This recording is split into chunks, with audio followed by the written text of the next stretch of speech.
Alors, une découverte d'un magazine virtuel que nous vous recommandons. C'est un nouveau blog de tendance israélienne qui s'appelle evmagazine.com, dont nous saluons l'arrivée sur la toile.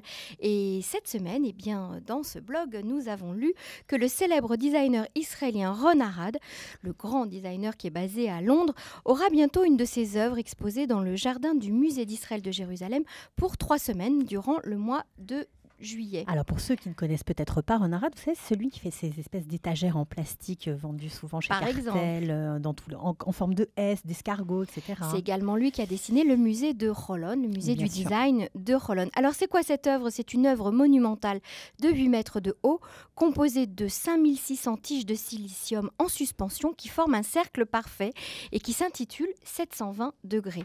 C'est une œuvre qu'on verra de tous les coins du musée et des vidéos seront projetées chaque soir sur un grand écran, sur une toile numérique. Cette installation a déjà été exposée à Londres et a été décrite par la BBC comme une nouvelle façon de regarder l'art. Bon, alors vous avez compris, nous vous parlons de musée, mais c'est très agréable à visiter, même avec les enfants. Absolument, c'est magnifique. En plus, c'est toutes sortes de disciplines qui sont mises en avant, la musique, la danse, la poésie, le théâtre, etc. Et les artistes ne sont pas annoncés à l'avance, puisque ce sont des surprises qui vous attendent. Et c'est une très jolie expérience à vivre pour les visiteurs du musée. Donc l'expo 720 degrés au musée d'Israël.